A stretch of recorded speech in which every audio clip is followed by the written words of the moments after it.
प्यारे विद्यार्थियों, सादर सप्रेम नमस्ते। पिछले क्रम में हमने नवम समुल्लास को पढ़ा और अब हम शुरू कर रहे हैं सत्यार्थ प्रकाश के सप्तम समुल्लास को। महान पुरुषों की दृष्टि में सत्यार्थ प्रकाश क्या है, इसकी कड़ी में आज एक और नई बात मैं आपके समक्ष लेकर प्रस्तुत हुई हूँ। आर्यपथिक पंडित लेखराम जी का क्या विचार है। पंडित लेखराम जी लिखते हैं, सत्यार्थ प्रकाश धार्मिक ज्ञान का भंडार, विद्या संबंधी खोज का कोश, वैदिक धर्म का जंगी मैगजीन है। जिसने एक बार इसे पूर्णतया समझकर पढ़ लिया, फिर संभव नहीं कि वह कभी वैदिक धर्म से दूर हट पाएगा। हम दावे से कह सकते हैं कि प्रत्येक मनुष्य के मस्तिष्क को सत्यार्थ प्रकाश बहुत सी नवीन बातें दिखलाता है।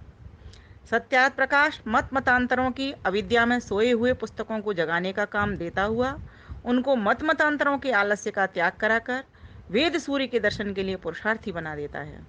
सत्यार्थ प्रकाश उस मनुष्य के समान है जो एक हाथ में औषधि की बोतल और दूसरे हाथ में रोगी के लिए आरोग्यदायक भोजन के लिए खड़ा हो। ये पंडित लेखराम जी के विचार हैं। सत्यार्थ प्रकाश को वो इस तरह से एक कोश मानते हैं ज्ञान विज्ञान का।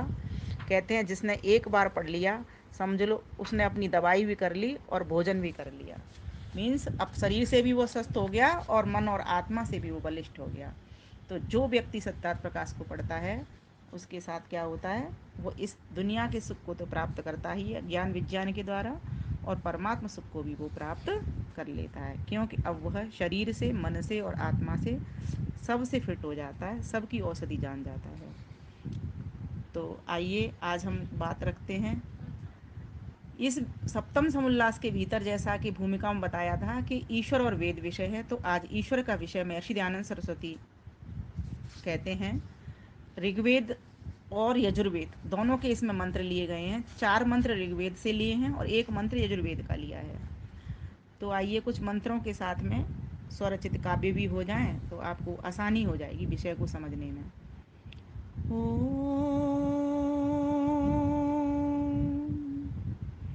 करते हैं प्रारंभ हम सप्तम अवसमुल्लास, ध्यान लगा कर सुनेंगे ईश्वर वेद प्रकाश।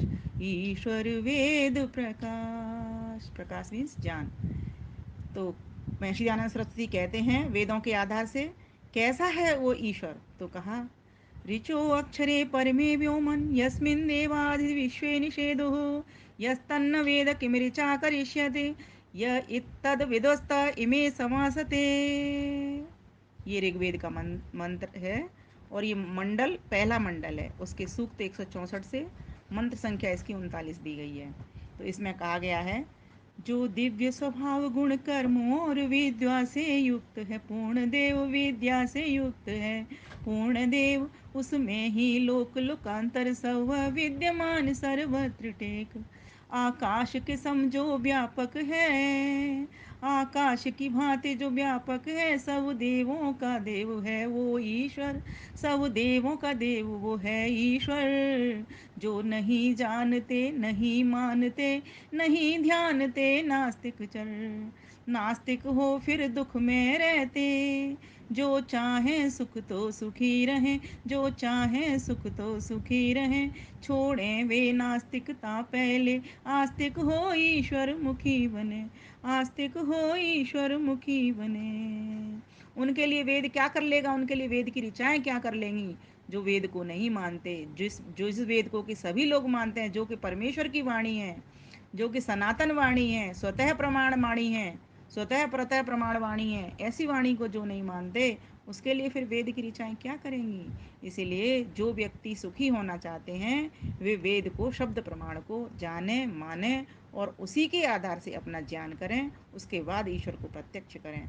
तो यजुर्वेद में भी एक मंत्र आता है, उसमें भी कहा है, ईशावास्यमिदं सर्वं यत् किंच जगत्यां जगत् तेन त्यक्तेन भुंजीथा मा गृधः कस्य स्वेद्धनम्।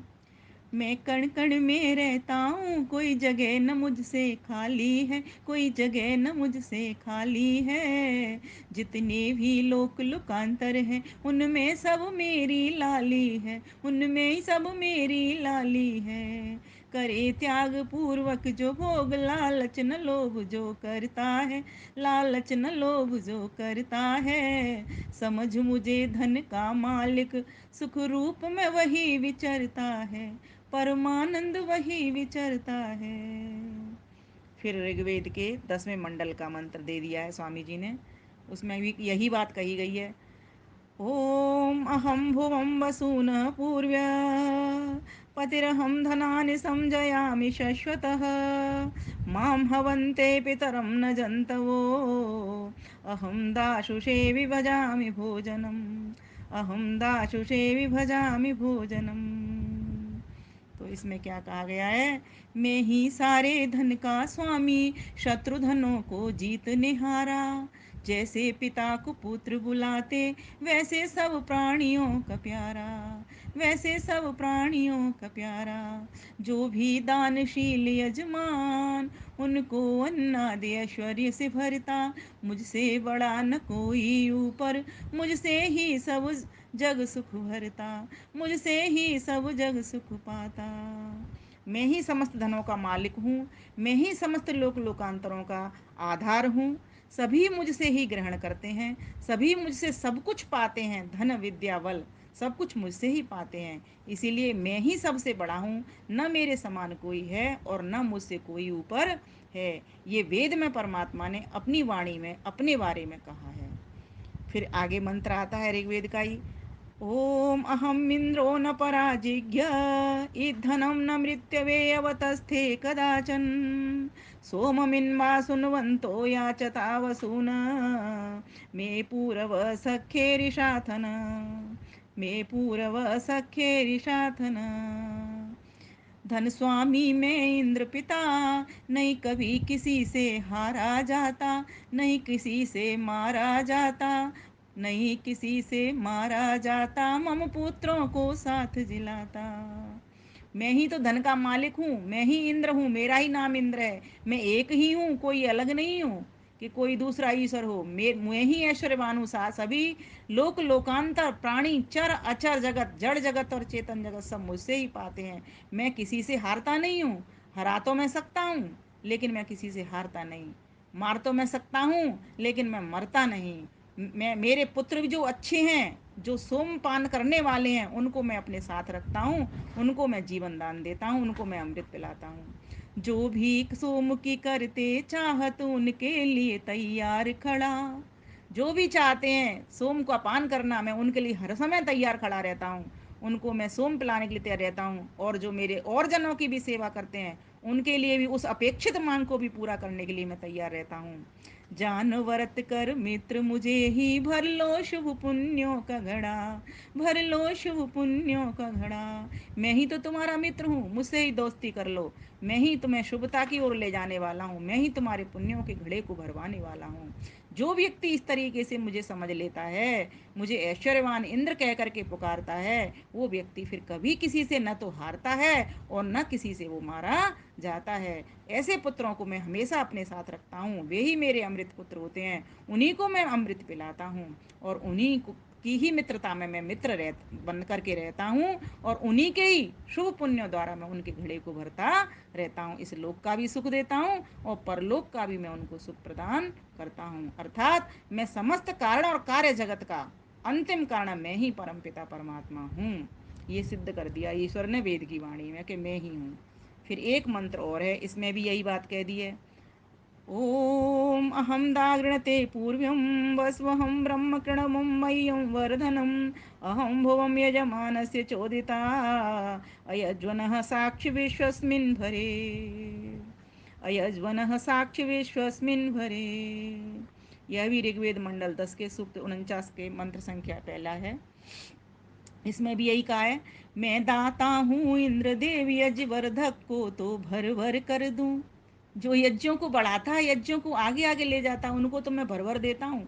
मुझसे ही वो दान पाते हैं, मैं ही उनकी बड़ाई करता हूँ, मैं ही उनको आगे बढ़ने की प्रेरणा करता हूँ। मैं तो सभी को करता हूँ, लेकिन वो बढ़ते हैं तो मैं उनको देता चलता हूँ।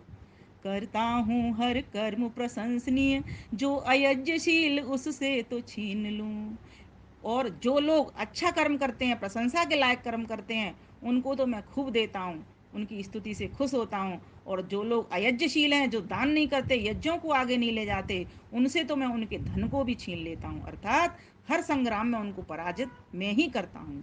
अर्थात मैं जिलाने वाला भी मैं ही हूँ, हराने वाला भी मैं ही हूँ, सबको जिताता भी मैं ही हूँ, हराता भी मैं ही हूँ। अर्थात मैं ही सबका आधार हूँ, मैं ही सबकी टेक हूँ। जो मेरी बात मानता है, जो मेरा पुत्र बन करके चलता है, उसको तो मैं सब कुछ दे देता हूँ। और जो मुझसे विरुद्ध चलता है, विपरीत चाल चलता है, उसकी तो मैं सारी चीज़ों को, दी हुई चीज़ों को भी मैं छीन लेता हूँ। अर्थात मैं उनको पराजित कर देता हूँ। जब इतनी बात ऋषि ने कही, तो जो पूर्व पक्षी बैठा है, अर्थात कोई सामने व्यक्ति बैठा है शंका करने वाला, उस व्यक्ति ने एक प्रश्न उठा दिया। जब इतना कहा ऋषिवर ने, तब प्रश्न उठाया पूर्व पक्षी, वेदों में ईश्वर अनेक कहें, तुम मानते हो क्या, कह दो सच्ची। वेद में तो ईश्वर अनेक है, इस बात को तुम मानते हो वा नहीं? ये प्रश्न किसने उठा दिया? पूर्व पक्ष ने, शंका करने वाले ने। तो उत्तर देते हैं महर्षि दयानंद सरस्वती सिद्धांति बनकर, नहीं मानते। वेदों में ईश्वर एक कहा, ना दूजा तीजा चौथा है, ना दूजा तीजा चौथा है, चारों वेदों में कहीं नहीं, तब वचन असत्य व मिथ्या है। चारों वेदों में ऐसा कहीं नहीं लिखा, तुम जो कहते हो वो असत्य कथन करते हो, मिथ्या कथन करते हो। वेदों में तो कभी ईश्वर के लिए दो नहीं कहा, तीन ने कहा, न द्वितीयो न तृतीयो न चतुर्थो न पंचमो न षष्ठो न सप्तमो न अष्टमो न नवमो। एक भी ईश्वर नहीं है ऐसा कि जो उससे अलग हो, अर्थात अनेक ईश्वर हों। कोई न दो है, न तीन है, न चार है, न पांच है, न छः सात आठ नौ दस, कोई भी कितने भी ईश्वर नहीं है। इस ईश्वर सिर्फ मैं ही हूँ और एक ही मैं ईश्वर हूँ। ये जो तुमने कही है ना, वेदों का उदाहरण देकर के, वेदों में ऐसा लिखा है, वेदों में ऐसा कहीं नहीं लिखा। तुमने ये सुनी सुनाई बात है तुम्हारी, इसीलिए ये बात तुम्हारी गलत है, असत्य है। इस प्रकार से महर्षि दयानंद सरस्वती ने शंका करने वाले को सही सही वेदों के प्रमाण दे करके उत्तर दे दिया। तो फिर पूर्व पक्षी कहता है कि वेदों में फिर जो देवता लिखे हैं वे क्या हैं?